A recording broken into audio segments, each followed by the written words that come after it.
The Cleveland Guardians just played a doubleheader on Easter Sunday against the Cubs. Happy Easter to you all, by the way. I know I'm a day late on this. I hope you had a great day. It was cold out. It was gray. It was windy. It was not a good day to be at Progressive Field, and I was not there. So a lot of this footage was from the opener. Obviously, I can't use the game highlights because of copyright, but the Guards got through it and found a way to split, which I am very pleased with given how the day went. This team just fights and battles and just finds a way. I thought for sure this would be a day where they would score no runs in both games. But out of nowhere, they had an explosive last couple of innings in that second game. In Guards ball, a different or new guy always steps up. Today it was Kayfus getting a few big RBI hits and a solo home run to tie it. And once he unlocked the offense, everyone was putting together good at-bats, and that's how the Guardians were able to string together 6 runs, which was enough to barely hang on by a shoestring to get the big win. I know there are still some concerns, but hey, the Guardians opened up the season with their first 10 games being against the Mariners and Dodgers, the 1 and 3 seed in the power rankings, and then they played the Cubs, who are a playoff team, and they're 6 and 4. You really couldn't have asked for much more than that. And in this video, I want to really dive into and break down everything that happened in this doubleheader. I know I didn't get footage, but that's okay. I'll just use what I got from the opener and anything else I can find. This was a big weekend in Cleveland. The Guards have gotten off to a good start. The Cavs just clinched the playoffs and beat the Pacers without Mobley and Allen. Real fast, before I do continue on with this video, I would really appreciate it if you would hit that like and subscribe button. It only takes 5 seconds, plus you can always change your mind. We are on the road to 60,000 subscribers, and with your support, I believe that we can get there super fast. Alright, so starting with game 1, this is going to be a super short recap because there really were not too many interesting things that happened. Slade Cecconi took the mound and was lights out. Big bounce back performance from him. He pitched 6 shutout innings, and his ERA from his first game did not do him much justice. I think it was like 12 because of a drop fly ball that cost him some runs.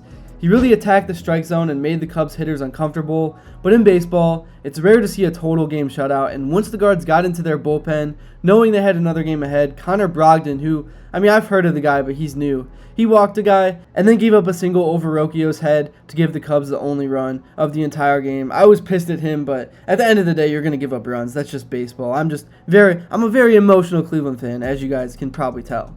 Honestly, that felt like a game the Guards did have control of, but it came down to who scored first, and you do got to give credit to the Cubs for putting together 9 innings of near-perfect pitching, but it helps that Kyle Manzardo was in the lineup in the 4-hole, who probably couldn't hit a baseball with a bat 3 times the size of the bat that he uses right now. I know he will find it eventually, but right now he is completely unplayable. I want Rhys Hoskins out there because it's one thing to be in a slump. It's another thing to not even be making contact at all. He's been taking some wild swings. Alright, now on to game 2. Things kind of started out the same way as game 1. Parker Messik was on the mound. He's someone I expect to be a huge contributor to this team this year. Last start, he shut out the Dodgers in 6 innings, which was just absurd, and he came into this game attacking Chicago right from the jump. The Cubs did get on the board first in the 3rd when Matt Shaw homered, but again, that's just Parker's pitching style. He's going to give up runs. He loves to attack. He's aggressive. If he wasn't aggressive against the Dodgers, he never would have put up the performance that he did. And Parker Messik got out of a huge jam in the 5th inning when the Cubs had guys on 2nd and 3rd with 2 outs. But in Guards ball fashion, he got out of the jam, Arias caught a line out, and then Parker struck out the cheater Alex Bregman, and he was absolutely pumped after that. But even when the Guards defense got out of that jam, it still felt like they weren't showing any sort of life offensively. It still kind of felt like things were over. And it got even worse in the top of the 6th when with 2 outs, Dansby Swanson hit a 380-foot home run to score 2 more.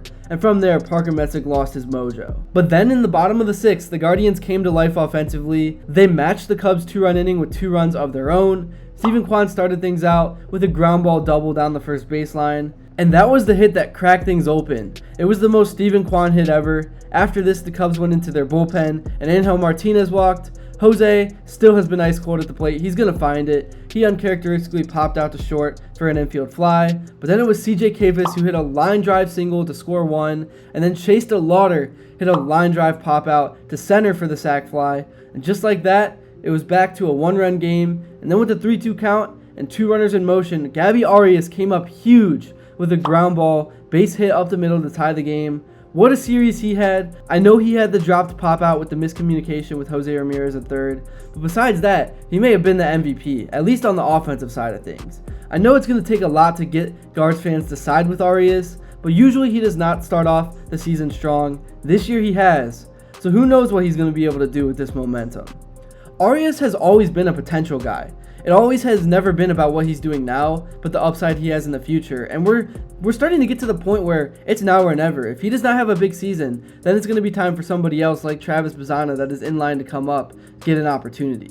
But so far, outside of a few boneheaded mistakes, it really looks like Arias could be the guy.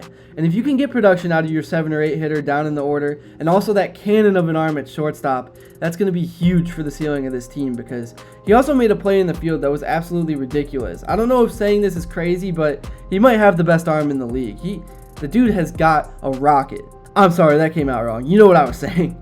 Anyways, moving on to the rest of the game, it was not easy for Cleveland at all after tying up the score. Ian Happ had really been dominated by Cleveland pitching all series. He had like 9 strikeouts in a row or something, but he hit a solo shot to reclaim the Cubs the lead. But then it was CJ Kayfus who responded with a solo shot of his own in the bottom of the 8th inning. And then Gabriel Arias roped a 1-run single to left to put the Guardians on top 5-4. Austin Hedges also joined in on the action. It's kind of funny how solid he's been at the plate through these first couple of series. He banged a 1 RBI grounder through the infield to give the Guards a big insurance run, and they would need it because Cade Smith had a really shaky close. He's been struggling so far to open up the season. The Cubs had a chance to tie it and even take the lead. His command was not there, but after about 30 pitches, he finally closed the door, striking out Kelly, and the Guards would officially take the series 2-1.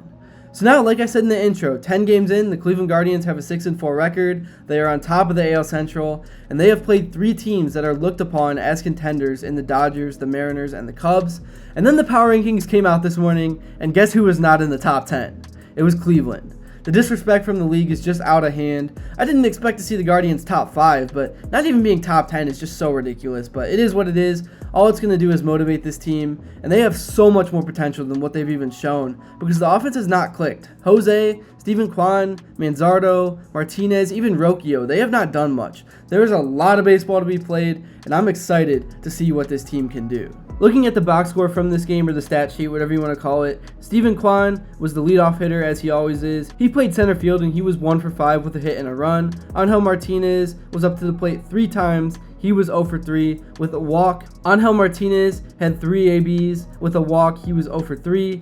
Jose Ramirez, he was 0 for 4. And then David Fry, he was 1 for 1 with a walk. CJ Kayfus came in as a pinch hitter and was 2 for 2 with 2 RBIs, a run, and a solo home run. Chase Delauter, he was 1 for 3. He had a big RBI sac fly. Rhys Hoskins, he was 0 for 2, but he had 2 walks. He's so disciplined at the plate. Gabriel Arias, he was of course 2 for 4 with 2 RBIs. Austin Hedges was 2 for 4. He's batting .500 right now. He should just retire. And then Rocchio, he was 0 for 4 with a strikeout. In terms of the pitching, Parker Messik, he pitched 5 innings, gave up 1 earned run, walked 3, struck out 6. Matt Festa came in and gave up 2 earned runs. And then Eric Sabrowski, he came in and got the Guards out of a jam. And then it was Armstrong who had the W. He gave up a run, and then Cade Smith, of course, gave up an earned run as well. The next series that the Guardians will play is against the Kansas City Royals. This is a big one. I know it's early in the year, but you always want to beat AL Central opponents. You don't want to dig yourself a hole. I'm hoping the Guards can take 2 out of 3. Today it will be Tanner Bybee on the mound. He has a 4 ERA from his first start, so hopefully he can have a bounce back performance. I think the Guards are going to take 2 out of 3. They historically have been pretty good against Kansas City.